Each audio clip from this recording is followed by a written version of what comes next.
Hare Krishna, dear devotees, please accept my humble obeisances. All glories to His Divine Grace, Srila Prabhupada. Thank you for joining us today for the Books Are the Basis Week festival. In this video, we have the opportunity to hear from His Grace Amarendra Prabhu and Gauranga Darshan Prabhu on Srimad Bhagavatam. I hope that this podcast will inspire you more to read Srila Prabhupada's books every day. Please subscribe to our YouTube channel and access hundreds of such inspirational videos.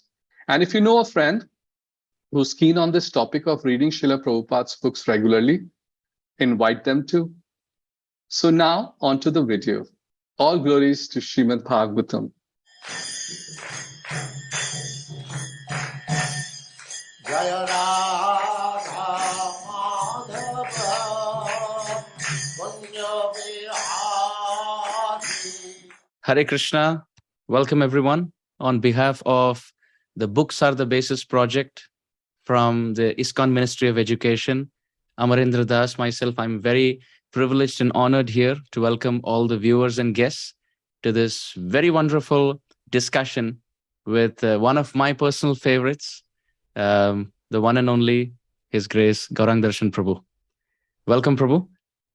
Your classes, your contribution, your writings, your books, and your example as a member of the scholarly community and member of the Board of Examination and as the Dean of the Bhaktivedanta Vidyapith at Govardhan Eco Village, you have been inspiring thousands and thousands of devotees, including myself.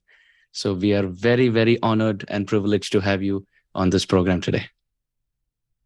Thank you so much, dear Amarendra Prabhu. It's a great honor and privilege to have a discussion with you on our favorite book, Srimad Bhagavatam. So I'm very happy that we are meeting finally today after a few times of postponing. So personally speaking, Bhagavatam is my favorite book and you are one of my favorite speakers of Srimad Bhagavatam. Personally, I seek a lot of nourishment and spiritual strength by hearing your beautiful discourses. So I'm very happy and honored to meet you and discuss on Srimad Bhagavatam.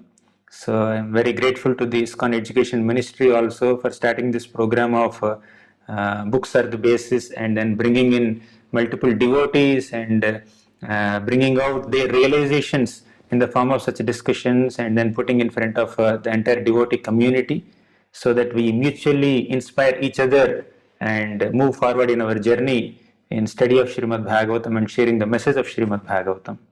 Thank you so much. Absolutely. Thank you so much for coming on to the show, Prabhuji. We want to start off with asking you, what are your personal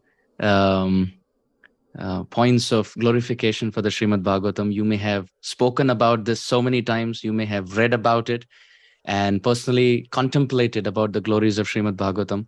We would be very happy if you can share with the viewers your personal glorification of Srimad Bhagavatam. So, I first came in touch with Srimad Bhagavatam probably when I was in 6th or 7th standard. That was on a Shivaratri day. So, all the children in my village, so they were doing some jagaran, so they did not want to sleep, and probably that was my first attempt to not sleep whole night. So we were doing some things and some people were watching TV. There were some devotional movies, Shiva movies just going on in the TV, and then just moving around. Somewhere at 10:30, I was a little bored and then trying to control my sleep and then went to some neighbor's house. There I saw a comic book, a Telugu comic book where all the beautiful pastimes of Lord Krishna are written in small paragraphs. So by the time I knew that there was a book called Bhagavad Gita, Ramayana definitely, in my 3rd standard my father gifted me one children's Ramayana and few books that I know, but Bhagavatam I never knew. So that night on Shivaratri day by Lord Shiva's mercy, probably I got to first read Srimad Bhagavatam, few stories from it, mainly Krishna's childhood leelas. So it was a very new thing to me. So after that, I forgot everything and I never came in touch with Bhagavatam till I came in contact with ISKCON devotees and then started reading Prabhupada's books, maybe 10, 12 years down the line in my college days, in my masters. So when I joined ISKCON Chowpatty, and we had this brahmachari training program for the first 1 year. During that time, we had this Bhakti Shastri course. So we did Bhakti Shastri. Then after Bhakti Shastri, so one day myself and one of my friends, Nimai Lila Prabhu, were traveling to Delhi in train. He just asked me, so what's your plan? Bhakti Shastri is over. What would you like to read now? I said I will read Bhagavad Gita again. I couldn't read properly. Just one reading is not sufficient. Somehow I managed to write the exam, but I did not sufficiently go deep. I want to read Gita again. Then he said, it's fine. You have read once. You can always read again. So I would say you should start Srimad Bhagavatam. And if you are delaying to read Bhagavatam, then you are postponing your spiritual nourishment and spiritual advancement. He said that. I said, okay, fine, let me start. So once our Delhi trip was over, I came back on 28th February 2010 on Gaur Purnima Day. I began reading Bhagavatam with the introduction. So introduction was so big and I could not start the first chapter that day. But I was very happy that in the introduction, Prabhupada gives the entire summary of Lord Chaitanya Mahaprabhu's pastimes.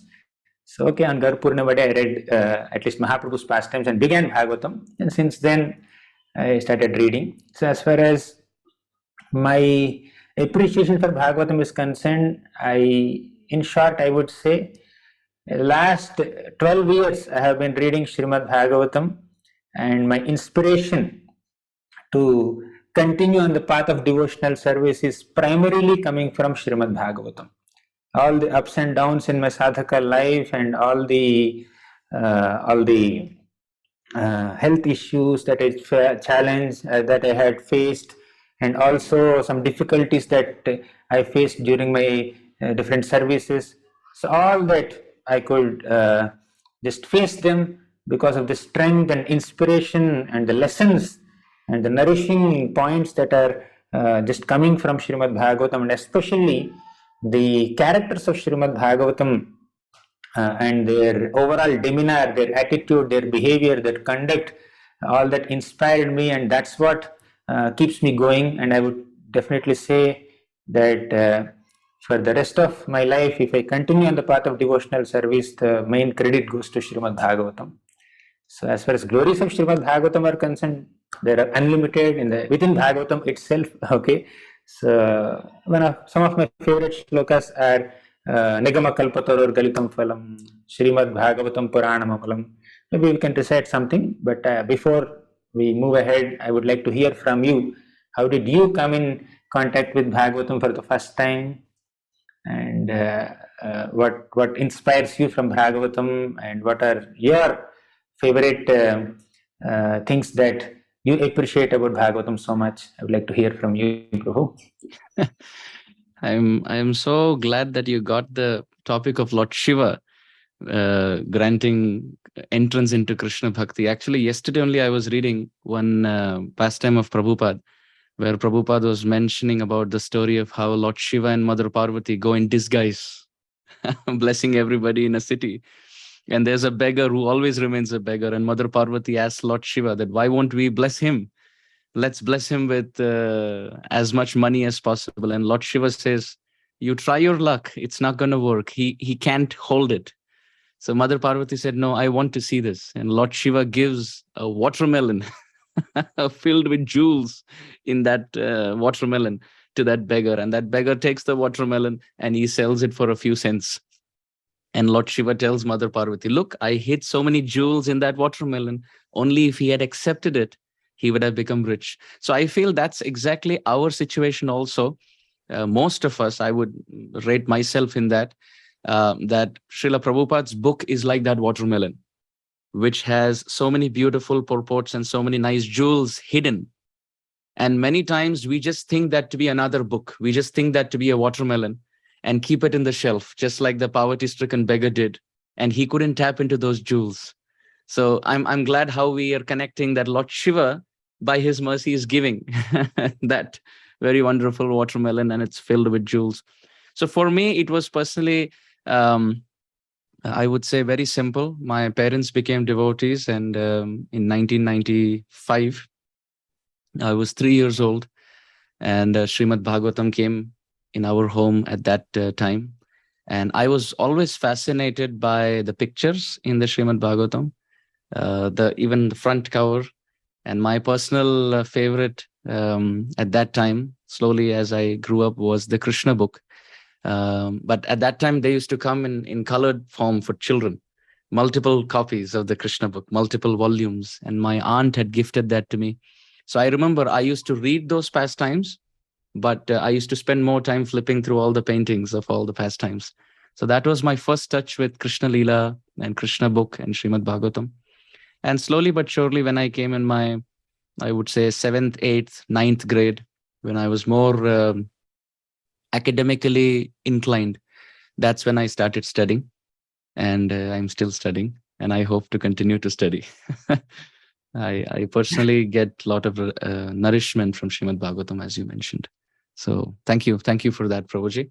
My natural next question in this journey of our discussion would be, what are some personal, since you mentioned about verses, what are some personal verses in the Srimad Bhagavatam that nourish you?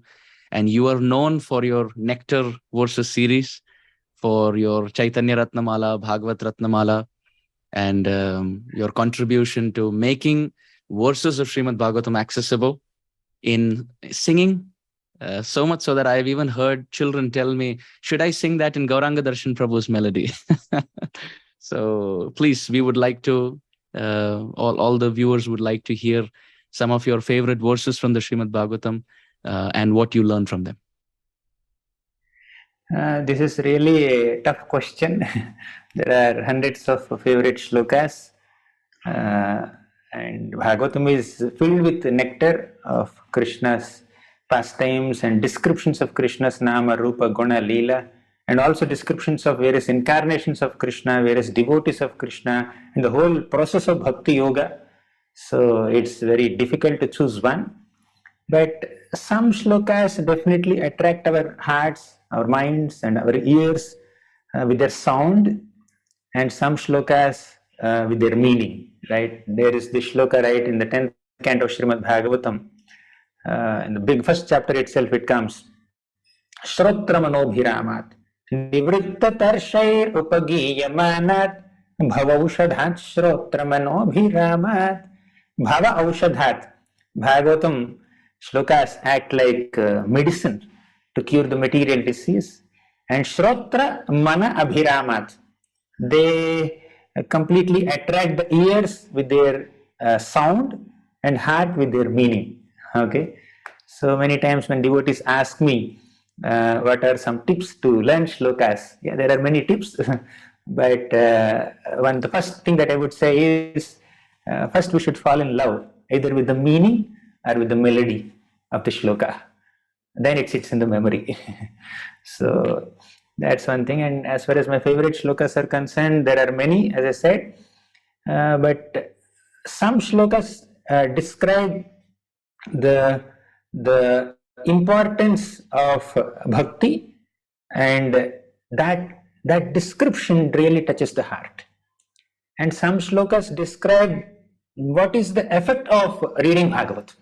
For example, this shloka, which is one of my favorites, Yasyam Vaishruyamānāyam Krishne Paramapurushe Bhaktirutpadyate Pumsaha Shoka Moha Bhayapaha. Yasyam Vaishruyamānāyam, just by hearing Srimad Bhagavatam, Krishne Paramapurushe Bhaktirutpadyate, a feeling of devotion for Krishna, a feeling of love for Krishna will be invoked in our hearts. Right? Shoka Moha Bhaya Apaha. Our lamentation, our fear, and shoka, lamentation, fear, shoka, moha, illusion. All these three things will be completely destroyed. What else can we expect? Material illusion is destroyed, material fear is destroyed, material lamentation is destroyed, and bhakti for Krishna will be invoked. So what can be a more concise statement that describes the effect of Srimad Bhagavatam? And there are many such beautiful shlokas, especially I like the 10th canto shlokas where Krishna's beauty is described, where the gopis are describing Krishna's Venu Gita, Venu, flute, Akshan Vatam Falavidam Naparam Vidabha. Then Barha Pidam Natavarapuh Karanayor Karnikaram. Like that, hundreds of shlokas are there. Tadevaram Yam Ruchiram Navam Navam. So the more we hear Bhagavatam shlokas, the more they nourish us, the more they please us, the more they make our hearts completely happy. And because you reminded of children, I would say that many of the children who attend our children courses, so they're really special. They inspire me with their sloka recitation, and their parents and their teachers have trained them so well. With them, when I recite shlokas, I'll be very happy. So, thank you, Prabhu. I would like to hear your favorite shlokas. And many shlokas I learned from you, Prabhu. One shloka from Mukundamala Stotra. First time I heard from you, Bhakta Paya Bhujanga Garudamani. The way you sang in that video, that was really mesmerizing. So I got attracted to that shloka by first hearing it from you. Then also Radha Radhita Radhesha Radhika Prana Vallabha. That also I heard first from you only. So you also contribute a lot to my understanding of scriptures and appreciation for shlokas. Thank you, Prabhu. I would like to hear your favorite shlokas. My personal favorite is Barha Pidam, as you rightly mentioned. I really get attracted to that verse, both for the melody and for the meaning, because the main problem I see is forgetfulness of Krishna. And the main gift this verse gives to the world is remembrance of Krishna. So by remembering each section of this verse, individual cloud burst of very wonderful form of Krishna, the limbs of Krishna, the aspects, attributes of Krishna are painted in the canvas of one's heart.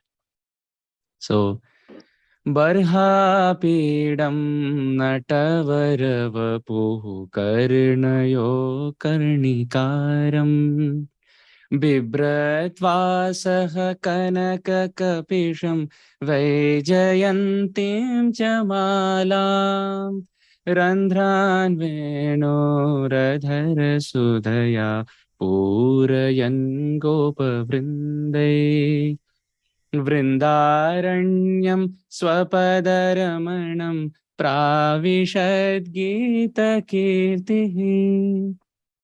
So Barha Pidam, Krishna with a beautiful crown of peacock feathers.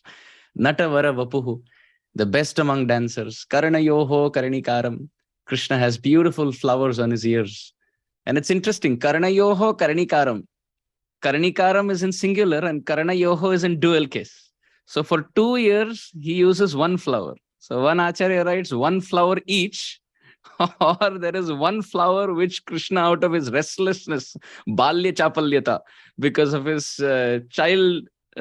childlike restlessness, he keeps moving the same flower. So there's one flower for 2 years. And Bibrat Vasaha Kanaka Kapisham Vaijayantim Jamalam. Krishna wears a very beautiful, wonderful yellow dhoti. And he has a garland of forest flowers. Dhira Samire Yamuna Tire Vasati Vane Vanamali. He who wears the garland of forest flowers. And it's fascinating. Randhran Venu Adhara Sudhaya Purayan Gopa Vrindai. Shukdev Goswami could have said Krishna is playing the flute, but he says Krishna is filling the holes of the flute with the nectar of his lips. So it's fascinating how Krishna is a rain cloud and his flute sound is the thundering of that rain cloud. And his yellow dhoti is the lightning of that rain cloud. And his colorful peacock feather is the rainbow of that rain cloud. And in this way, you can see that even the pearl necklace around his neck is actually a flock of birds flying around that rain cloud. And all of this rain cloud is present in the sky of Vrindavan. where Radharani is the moon and all the gopis are the twinkling stars. So it's a perfect scene of the forest of Vrindavan. So this is certainly, as you were mentioning, out of so many nectarian verses of Srimad Bhagavatam, this is where my mind and my heart goes. One of the sweet verses of Srimad Bhagavatam. So thank you for explaining this to us.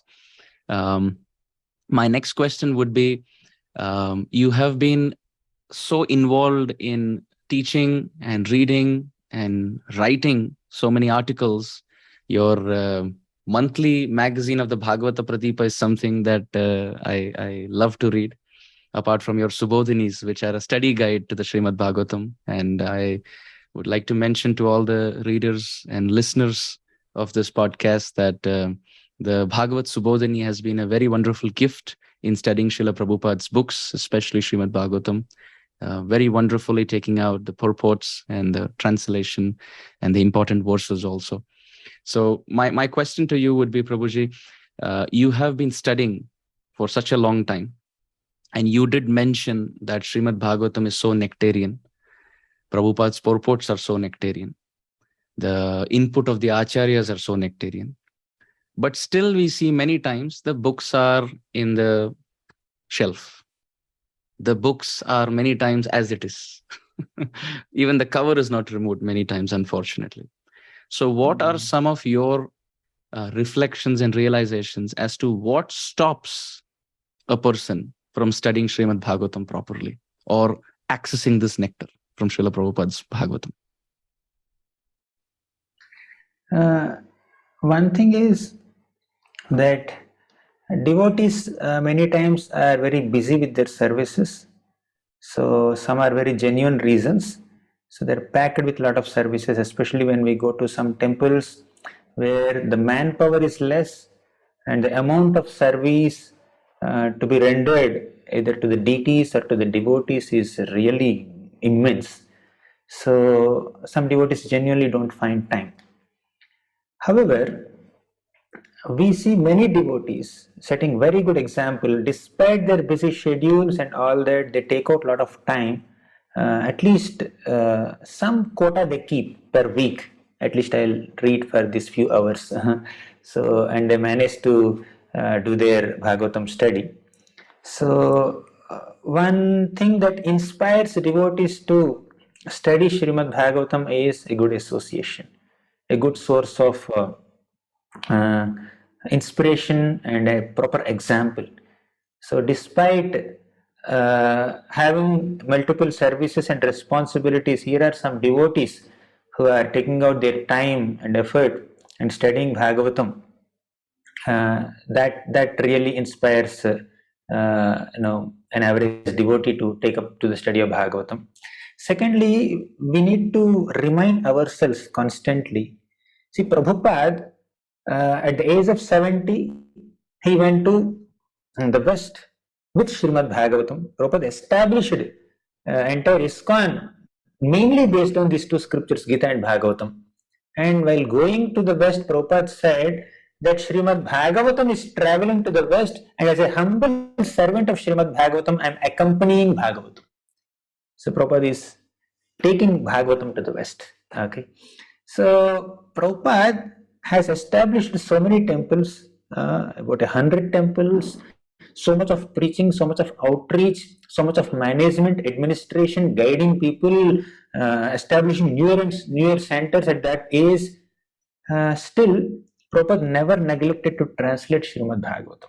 He had spent sleepless nights to give this transcendental treasure to all of us. When we remember and we remind ourselves of the sacrifice and the hard work that Prabhupada has put in writing Bhagavatam, that also will help us get inspired to read Bhagavatam. So the founder Acharya, apart from constructing temples and doing administration and setting policies and protocols of preaching and all that, he has given a lot of his time and energy in providing this Bhagavatam to all of us. So we need to accept it. So that also probably those who are experienced in studying Srimad Bhagavatam, the leaders may encourage the devotees and remind the devotees, regular devotees, of Prabhupada's sacrifice and emphasis on Srimad Bhagavatam.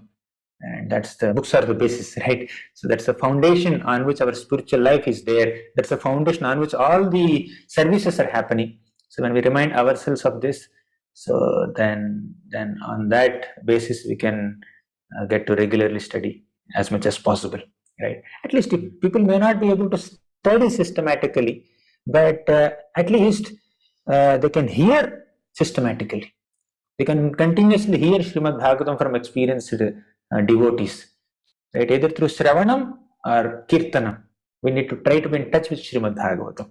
Either through Pathanam, reading or writing or hearing or speaking, one of these ways, if you are in touch with Srimad Bhagavatam, that actually sustains our spiritual life. This is my humble thought. I would like to hear from you the same topic, Prabhu. Yeah, actually, I also feel that many times devotees are sincere. They want to read, but it's just the schedule, the responsibilities. Most grihasthas, when we interact, work, kids, personal sadhana, and so many responsibilities that the grihastha devotee takes up.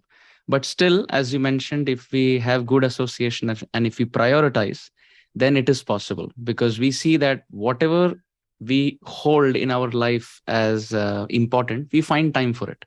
Like there is never a time that we are so busy that we skip our sleep or our bathing or our eating. So wherever there is hunger, we will take some time out. So Srila Gaur Govinda Maharaj, Srila Tamal Krishna Goswami Maharaj, both of them would set such a wonderful example by studying Srimad Bhagavatam before Mangalarati every day. They would take some time out to study Prabhupada's Srimad Bhagavatam purports before Mangalarti. And in fact, it is described that Srila Gaur Govinda Maharaj, he would get a headache if he doesn't have a Srimad Bhagavatam class. And his medicine for his headache used to be arranging a class for Srimad Bhagavatam, where he could share what he has studied. And at a time when there used to be no internet, Srila Gaur Govinda Maharaj used to quote with the canto and the verse, the chapter referencing from his notebooks. That's how diligently and sincerely he had studied Srila Prabhupada's books. Tamal Krishna Goswami Maharaj also, in his personal example, he would memorize verses and he would say that the next day you should recap and revisit the older verses and then study newer ones. So in this way, maybe even if we start off with, let's say, 15 minutes a day, small installments, it's possible that we can at least be consistent. Maybe one page a day, maybe one purport a day. And then slowly we can better. For someone who doesn't have time, absolutely, they can start off from that small installments. And then we can always go ahead with that. So that is something that I think prioritization, as you rightly mentioned, because we all find time for chanting our 16 rounds. We find our time for going to the temple, attending the morning program, maybe at least on the weekends for those who live outside. And we find time for maybe some basic arati for the deities. But what makes a devotee fixed up in the movement compared to many others is, I think, their study of Srila Prabhupada's books, because the philosophy becomes crystal clear. The vision in circumstances becomes crystal clear. So yeah, thank you. Thank you so much for this insight. Coming to another interesting point is, since you have been studying the Acharya's commentaries and Srila Prabhupada's purports so systematically, would you like to share with our viewers your personal take on Srila Prabhupada's contribution to the Srimad Bhagavatam? You can even state what the Acharyas have commented and what their contribution to Srimad Bhagavatam is. But mainly we would like to know how Srila Prabhupada's contribution has benefited the world. Yes, while Vyasadeva has written Srimad Bhagavatam with great compassion in his heart, and Sukadeva Goswami also spoke Srimad Bhagavatam with great compassion in his heart. Just like Sutta Goswami glorifies Sukadeva Goswami. Yahasvanubhavam akhila shruti saramegam adhyatma deepamatitir shatamtamondham samsarinam karunayaha purana guhyam Tam vyasa sunumupayami gurum muninam samsarinam karunaya aha Purana Guhyam. So Sukadeva Goswami spoke Srimad Bhagavatam with great compassion on people who are rotting in this samsara, material existence. And several acharyas have commented, explained that Srimad Bhagavatam in a way that is relatable, understandable, digestible to audiences at those times. So Srila Prabhupada's contribution for the propagation of the wisdom of Srimad Bhagavatam in this modern world is really immense. Prabhupada has put Srimad Bhagavatam in a language that is understood by most of the people in the planet, right? That is English. From there, it got translated into many other languages also. But Prabhupada just presented all the scriptures into English. That itself is a very immense contribution. And as you know, there are multiple methods or multiple elements of commenting on the scripture. So according to this method of commenting on scriptures, first step is padacheda, means to divide one shloka into individual words, padacheda or sandhi vicheda. So Prabhupada did that. If you see Prabhupada's book, so nicely he would just break the shloka into small words. Then padarthokti, he would give individual meanings to each word. So he would give English meaning of each Sanskrit word. Then comes vigraha, means the giving real meanings to compound words. Some compound words are there. When some words are combined with other words in certain contexts, they would mean something else, right? So he would give the real meanings to compound words, samasas. Then vakya yojana, he would generate a prose sentence out of the poetry shloka. That is the translation. Then akshepasya samadhanam, he would also raise objections that might arise in the minds of the readers, and he would answer them very eloquently, and he would also counter the misconceptions of that shloka. So somebody must have explained that shloka or that concept in a certain way. Prabhupada would just smash those arguments in his purports and then establish the right siddhanta. So much effort is gone. So oftentimes I would say Prabhupada's purports has these few elements. Please, Please, okay. P for personal application or practical application of the principle in the shloka. L, a lesson. E, an example. Prabhupada explains things with examples. A, analogies. Beautiful analogies Prabhupada gives. Okay, just to establish that soul is different from body, Prabhupada would bring in car and driver there. So like that examples. P-L-E-A, analogies. Then S, Shastra connections. So while commenting on one Bhagavatam shloka, Prabhupada would bring in shlokas from different Upanishads and Bhagavad Gita and also Bhakti Rasamrita Sindhu to illuminate that the meaning of the shloka in a much better manner. So Prabhupada has put so much of effort. E for elaboration, P-L-E-A-S-E, right? E for elaboration, he would elaborate with all these elements nicely. Of course, all these elements you may not find in every single purport, but as much as it is relevant for a particular shloka. So thus Prabhupada's contribution to the spiritual upliftment of the humanity is really immense. So one is the method of commenting on the shloka. Second is the mood of commenting on the shloka. You can feel both. So when you're reading Prabhupada's purports, you feel that he is feeling the sense of urgency to communicate this message and to inspire us to take to Bhakti Yoga.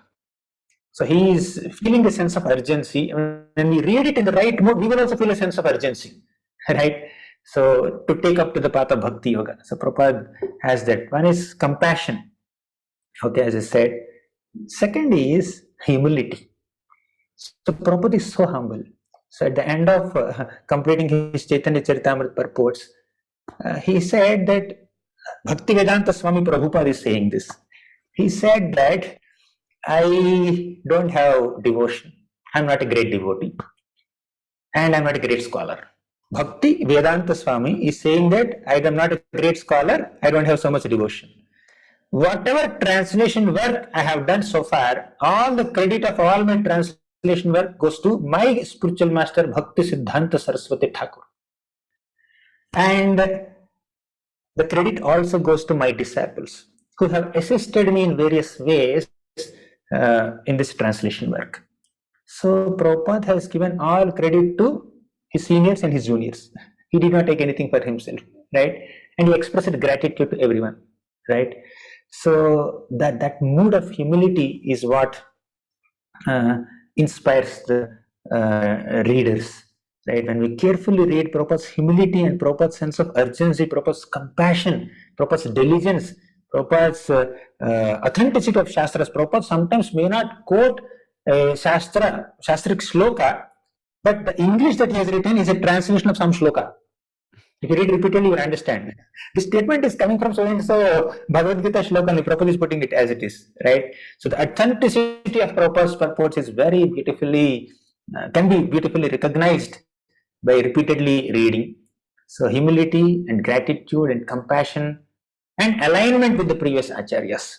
So all these four things we can see in Prabhupada's purports and other acharyas also. Apart from Prabhupada, I read Vishwanath Chakravarti Thakur's commentary. Not completely, but most of it. So that also, Vishwanath Chakravarti Thakur write in the first shloka, first chapter, first shloka commentary, he writes that I have read Sanatana Goswami's Vaishnava Toshani commentary on Bhagavatam. I have read Jiva Goswami's Sandarbhas. I have read Sridhar Swami's commentary on Bhagavatam. Now I am also inspired to glorify Srimad Bhagavatam by writing a commentary called Sarartha Darshini. Okay.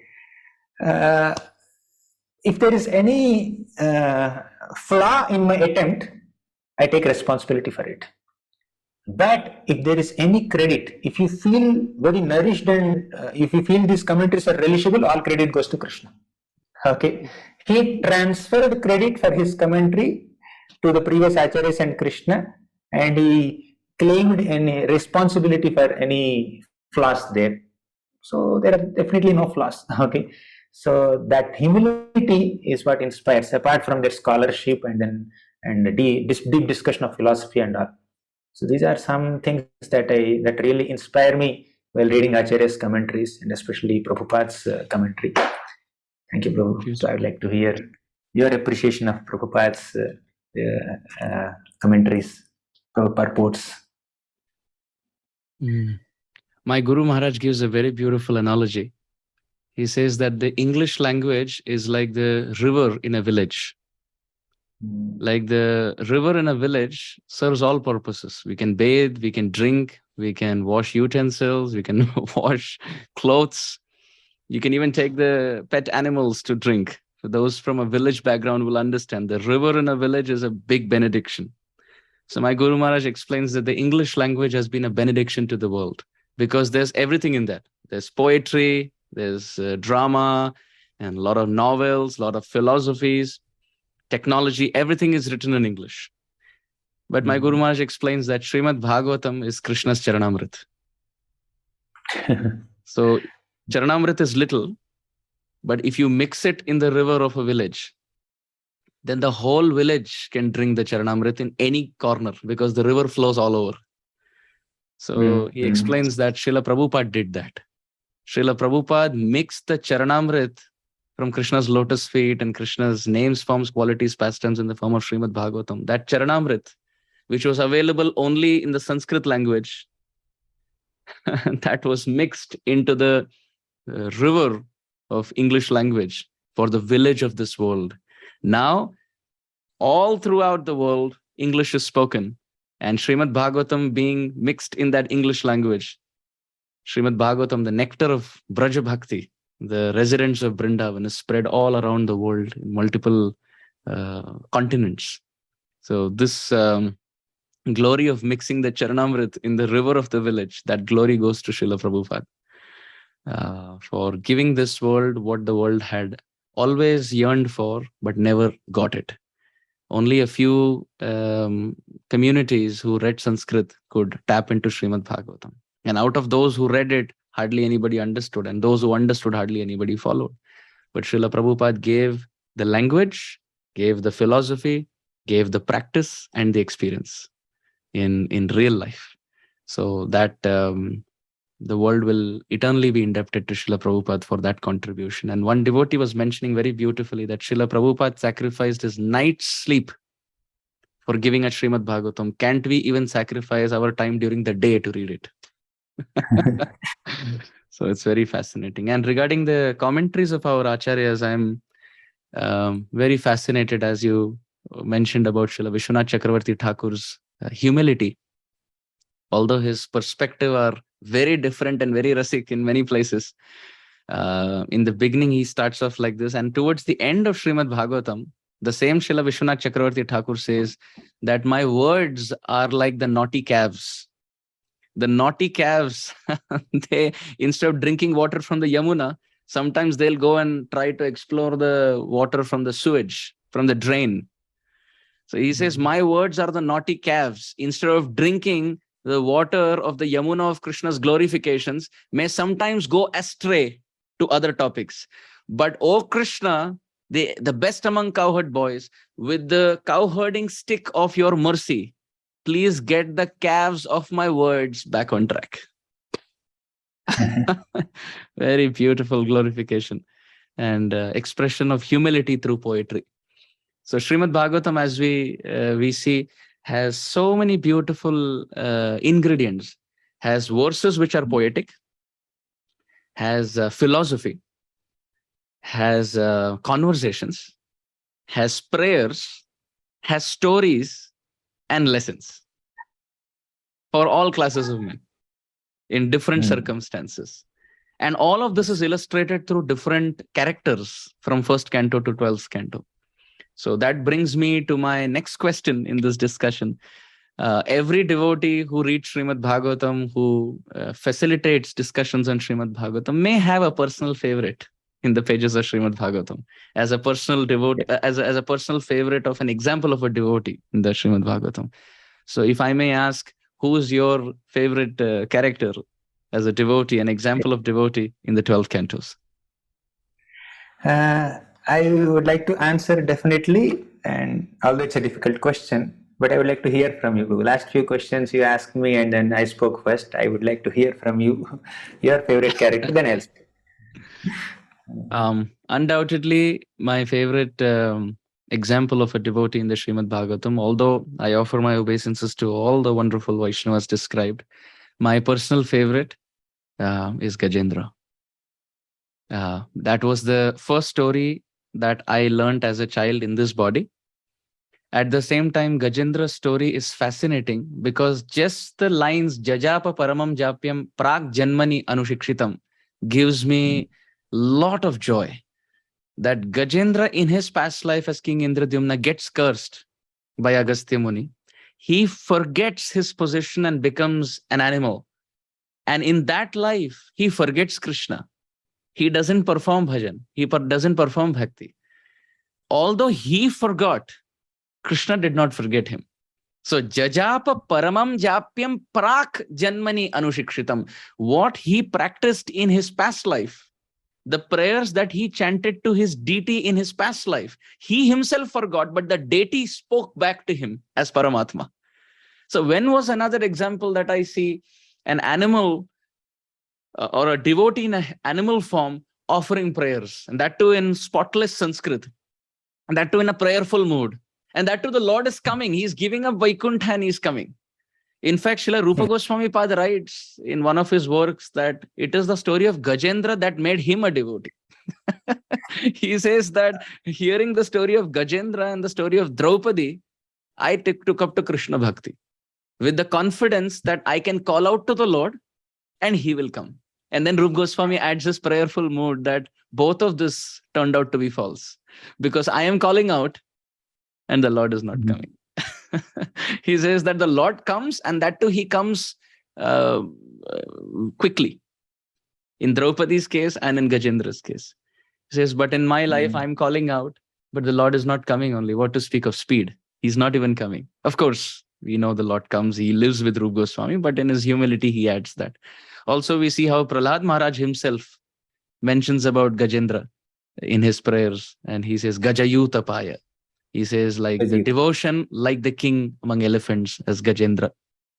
And Rup Goswami in the Padyavali, he also says, Vyadasya charanam dhruvasya chavayor vidya Gajendrasya ka. That Gajendra did not have a PhD from anywhere, but still Krishna came for him on the power of his devotion. So this really inspires me that anyone, anywhere, in any circumstance, they can make an ordinary situation into extraordinary by invoking the remembrance of the Lord. Gajendra did not expect the crocodile there. So unexpected circumstances may come, like the snapping of the fingers. And it could be just ordinary circumstance, like a crocodile catching someone who gets into water is ordinary. Many times in the Animal Planet or in National Geographic or any of these wildlife broadcasts, it's possible that a deer may get into water for drinking, or an elephant may get in and a crocodile may catch. So it's absolutely an ordinary circumstance in nature. But what made Gajendra's example immortalized in the pages of Bhagavatam is his response. So what happens to us may be beyond my control. But what will make the situation from ordinary to extraordinary is my response of remembering Krishna at that time. So I think for all these ingredients, the story of Gajendra, the example of Gajendra is my personal favorite. Of course, the gopis of Vrindavan are the highest example, Ramya Kajidupasana, Vrajavadum Vargena Ya Kalpita. But in my conditioned state, I think the story of Gajendra is very relatable. And also, talking about Prabhupada's purports, there are fabulous purports throughout the Bhagavatam, but I would like to screen share and inspire the readers, those who may have not seen this purport. It is one of my personal favorites. So I'm going to read this whole purport of Srila Prabhupada, and devotees can see how many jewels Prabhupada has kept in the watermelon of this purport. Let's put it like that. From the story of Lord Shiva. This is the unique position of the devotee. So the translation says, my dear king, Shukdev Goswami is saying, after Agastya Muni had thus cursed King Indradyumna, the Muni left that place along with his disciples. Since the king was a devotee, he accepted Agastya Muni's curse as welcome, because it was the desire of the Supreme Personality of Godhead. Therefore, although in his next life he got the body of an elephant, because of devotional service, he remembered how to worship and offer prayers to the Lord. So in the purport, Prabhupada explains, this is the unique position of the devotee of the Supreme Personality of Godhead. Although the king was cursed, he welcomed the curse, because a devotee is always aware that nothing can happen without the desire of the Lord. So this is the first point, that nothing that happens in our life happens just like that by chance. It is designed by the desire of the Lord. Now, do we say that the king was at fault? Prabhupada says, although the king was not at fault, Agastya Muni cursed him. And when this happened, the king considered it to be due to his past misdeeds. Another beautiful insight. If we are not able to see Krishna's hand, at least we should be able to see our own hand from past lives, that it is my own misdeeds. Prabhupada beautifully quotes from the Bhagavatam, as you were mentioning with the Shastric quotations of Prabhupada. This is the practical example of how a devotee thinks. He regards any reversals in life or reversals in life as blessings of the Supreme Personality of Godhead. And it's not just the desire of the Lord, it is a blessing of the Lord. It is for my benefit. Therefore, instead of being agitated by such reversals, he continues his activities of devotional service, because many devotees may sometimes feel disheartened to continue. Why do bad things happen to good people like me, like that? So Prabhupada says, just continue. And Krishna takes care of him and enables him to be promoted to the spiritual world. If a devotee has to suffer the reactions of his past misdeeds, the Supreme Lord arranges for him to be given only a token of these reactions. So if we are not able to see Krishna's hand, we should be able to see our hand. If we are not able to see all of our hand, at least some of our hand, which Krishna is giving a token. Krishna is so kind that he is not giving all the reactions, just a token. And very soon he's freed of all the reactions of the material contamination. One should therefore adhere to devotional service, and the Lord himself will very soon see to one's promotion to the spiritual world. A devotee should not be disturbed by unfortunate circumstances, but must continue his regular program, depending on the Lord for everything. The word upadharayan, considering, is very significant in this verse. This word indicates that a devotee knows what is what. He understands what is happening in material conditioned life. So I gain a lot of solace from this purport personally. Keeping my response long story short, Gajendra is where my heart goes for all these ingredients. So I would like to now hear it from you, Prabhuji. Hari. Thank you so much, bro. That's a really wonderful and inspiring way that you have shared the example of Gajendra, and also reminded us of that beautiful purport by Prabhupada. And Prabhupada also write in the later purports how in the 4th chapter purports also, that 8th canto, that what is the response of a devotee to different reversals, and how the Lord is so kind and affectionate towards his devotees in all circumstances. He never disowns a devotee. As you very beautifully described, the Lord has reminded Gajendra of a prayer that he had forgotten. So what else could be a better proof for showing how much merciful Krishna is? So as far as my favorite character is concerned, there are many. So as you also mentioned, gopis are really my favorite. The 10th canto of Srimad Bhagavatam and the gopis of Vrindavan. Pati sutanvayat bharatru bandhavat ativilangyate achyutagataha. So they have left everything. They have left the social customs and family ties, and they left everything just to serve Krishna, just to be with Krishna. So it's an unparalleled example, but it's very high for a struggling sadhaka to immediately relate with.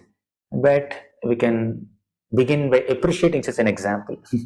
But one thing that is very relatable in the case of the gopis of Vrindavan is what they said in the middle of their Gopi Gita. Tava kathamritam tapta jivanam kabibhiritam kalmashapaham Shravanamangalam Srimadattatam Bhuvi Grinanti Ye Bhurida Jana. So they appreciated those devotees who are spreading the glories of Krishna, who are broadcasting the glories of Krishna all over this world, as the most munificent and compassionate souls in the entire creation. So they are the most benevolent benefactors of the entire humanity. So for that, all obeisances to gopis, even Uddhava offered obeisances. So, but something more relatable example at our sadhaka, struggling sadhana stage is one, I would say, is Kunti Maharani in the 1st canto of Srimad Bhagavatam. So apart from Kunti Maharani's service, dedication and consciousness, and what all difficulty she underwent since right from childhood, and as a wife of Pandu, as the mother of Pandavas, she had to witness her daughter-in-law being insulted like this, unimaginable difficult. So she was like a small deer in the midst of so many tigers and lions and foxes who are constantly trying to devour her sons, the Pandavas, in all possible ways. So there were people who tried to burn their house, okay, and usurp their property in all kinds of ways, as Mother Kunti is pouring out all her pain in her prayers to Krishna in the 8th chapter, 1st canto. We can see it's a really heart-touching narration, and Prabhupada's purports are illuminating. Prabhupada's purports in the 1st canto are really amazing, and everything is there in Prabhupada's purports, and everything is there in Kunti Maharani's prayers also. There is glorification of Gopi, Yashoda Mata also, the glorification of all the Vatsalya Bhaktas also. So in this way, her prayers are very comprehensive. But a couple of prayers I would like to highlight in this current context. One is, she said, Initially she says, my dear Krishna, you have protected us from so many calamities, right? What is that shloka where she says that you have protected us from this fire, Lakshagraha fire, and you have protected my son Bhima from poison. So you have protected us in various ways. Now if you leave us, if you go to Dwaraka, leaving Hastinapur, how will my sons survive? So please stay. So like that she was praying. And later she thought, why am I praying for my sons, my husband's family so much? If Krishna stays here only, what will happen to my parents' family? Vrishtis, right? So Krishna has to go to Vrishtis also. So my parents' family also should get association of Krishna, should get protection from Krishna. Then later she thought, why am I thinking about my husband's family and my parents' family so much? I'm just I'm just being caught up in these material relationships. Then she says, Atha Vishvesha Vishvatman Vishwamurte Svakeshu me Sneha Pasamimam Chindi Dridham Pandushu Vrishnishu.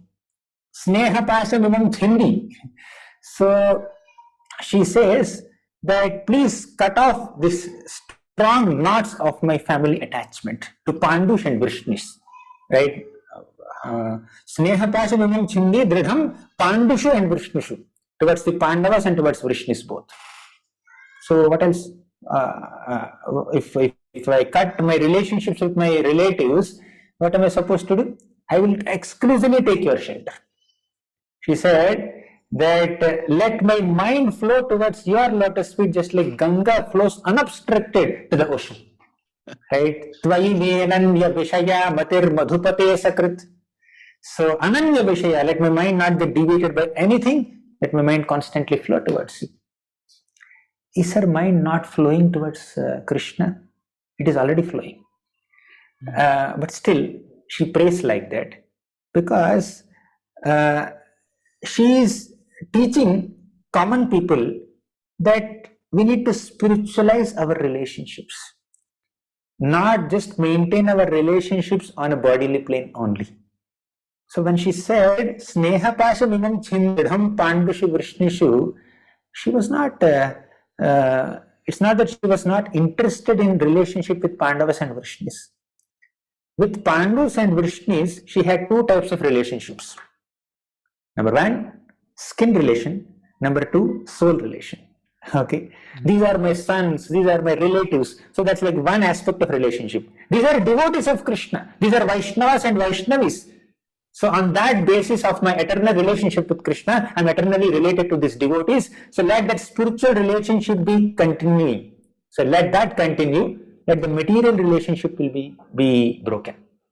So she is not interested in the material aspect of relationship. She is very much looking forward for the spiritual aspect of relationship.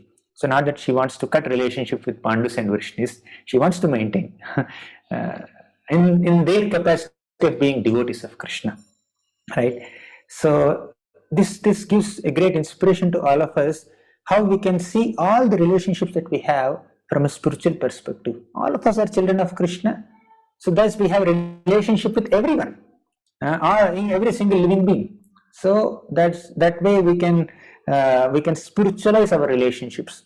And just a few prayers before, Kunti Maharani also said, so Vishan Mahagneha Purushada Darshanat Asat Sabhaya Vanavasa Krichrataha Mrudhe Mrudhe Aneka Maharathastrato Draungastratascha Asma Hare Bhirakshatu. My dear Lord, unlimited times you have protected all of us. But let all the calamities come again. Vipadaha santutaha shashvat tatra jagadgurum bhavato darshanam yasyat apunar bhava darshanam. Every time we get a calamity, you come and protect us. Means calamity is an opportunity to connect with you, to remember you, to intensify our meditation on you, to increase our dependence on you, to lovingly remember you. So that seeing calamity as an opportunity to reconnect with Krishna and rejuvenates one's enthusiasm to remember Krishna is what we can learn from Kunti Devi. And that does not mean that Kunti Maharani is not remembering Krishna when she was happy. Out of her humility, she says, calamity is giving me an opportunity to remember you, but she did not forget Krishna when she was happy. She was always remembering Krishna. So Prabhupada gives this example of Jagannath Mishra and Sachi Mata. So they both had several daughters. They were born and they died immediately. So they were in pain and they prayed to Krishna, please give us a surviving child. Then they got Vishwarup. And they became very happy. He's a surviving child. And earlier, out of their pain, they served Krishna. And after that, out of pleasure, they served Krishna. Either in pleasure or pain, devotee always remembers Krishna. Kunti Maharani is at that plane. Right? We can see her greatness in her conversation with Akrura also. And Akrura came to Hastinapur in the 10th canto of Bhagavatam.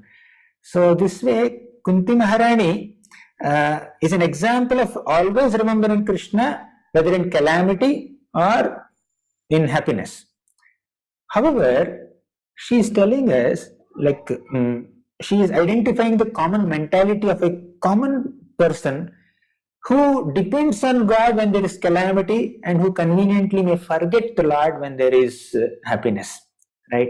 So she is saying calamities are not opportunities for us to blame God. Calamities are opportunities for us to reconnect with God. Calamities are not occasions where we say that Krishna has no kindness. How can he put a devotee like me who is chanting 16 rounds for the last several years in such a deep difficulty? But calamities are opportunities for us to identify the hand of God, and as you very beautifully said, quoting Gajendra's example, identify a cause within us also. Generally, whenever there is a calamity, an average person tries to identify the cause of that calamity beyond oneself. But devotees very clearly think that Krishna is giving me a token reaction for my past misdeeds. And nothing happens without the sanction of the Lord. He has arranged this situation for my purification, and this is an opportunity for me to intensify my remembrance of Krishna. Thus, Kunti Maharani is teaching us a great lesson of connecting with Krishna even through calamity. And somewhat there's an overlap between Gajendra's example and Kunti's example also in that way. So it's a inspiring example. So thank you, Prabhu, Thank you. for reminding Thank you me so much. Gajendra and explanations. Thank you. Thank you so much, Prabhuji. Thank you. We are all very blessed to hear your personal reflections on the Srimad Bhagavatam after years and years of study and teaching. In fact, to all the viewers, I would like to say that we were very, very fortunate to witness the presence of Gauranga Darshan Prabhu, someone who has a master's from the Indian Institute of Science. He could have made it very big materially, but he decided instead of being the masters of science, he wants to be the servant of the divine science and not just practice, but also share that as a humble servant of Srila Prabhupada in this very wonderful movement. Prabhu is based at Govardhan Eco Village and has been the tutoring for many, many advanced Vaishnavas as well. His Grace Radhesham Prabhu and Gauranga Prabhu have told me the glories of Gauranga Darshan Prabhu's contribution over the past few years. So we are very, very blessed, Prabhuji. Out of your busy schedule, you're busy in so many ways, over 10,000 hours of lecturing in the last 1 decade. We bow down to your services and we pray for your health, that may you continue to serve Srimad Bhagavatam and continue to inspire all of us for all times to come. Thank you so much. Thank you for participating and giving your valuable time. Thank you so much, Amarendra Prabhu. I'm very grateful for your encouraging words and kind words. So I keep hearing your classes every now and then for my spiritual nourishment, especially Radha Krishna Tattva, which is so esoteric and so high. You explain it with such authenticity and quoting shlokas and shastric references for every statement that you make. So, and it's very sweet, and there is no beating around the bush, there is no going here and there, it's pure Krishna Katha. So I really appreciate and admire a great Vaishnava like you. It's really my personal honor and privilege that I got an opportunity to converse with you on Srimad Bhagavatam. If there are any mistakes in my speech, please forgive me for that. So it was an amazing 1 hour that we had, and I continue to hear you for my spiritual nourishment. And thank you so much for inspiring hundreds and thousands of Vaishnavas across the globe with the core spiritual sound vibration, pure spiritual sound vibration, and whether it is Venugita series or explaining about Srimati Radharani or Lord Krishna or Gajendra episode or whatever it may be, you really do complete justice to the topic and really nourish our hearts with spiritual inspiration. So I'm very, very grateful to get this opportunity to converse with you for this 1 hour. Thank you so much, Prabhu. Hare Krishna. And I'm very happy to hear this explanation of Barha Pedam Natavara Vapu today. Such a sweet description. Thank you so much. I learned a few things which I didn't know earlier in my reading. Thank you so much, Prabhu. Thank you. Thank you, Prabhuji. Thank you. And special gratitude to the ISKCON Ministry of Education for coming up with the Books Are the Basis project, inspiring one and all to take deeper shelter, studying, recollecting, sharing, distributing, and going deeper to find more and more pearls in the ocean of Srila Prabhupada's books. We are very, very honored to be part of this project. We want to inspire and express our gratitude, and at the same time, thank all the viewers for joining us. Please continue to study Srila Prabhupada's books, share through book distribution, and also through preaching the contents of Srimad Bhagavatam. Thank you all. Srila Prabhupada ki jai.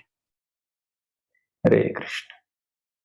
Hare Krishna, Hare Krishna, Krishna Krishna, Hare Hare, Hare Rama.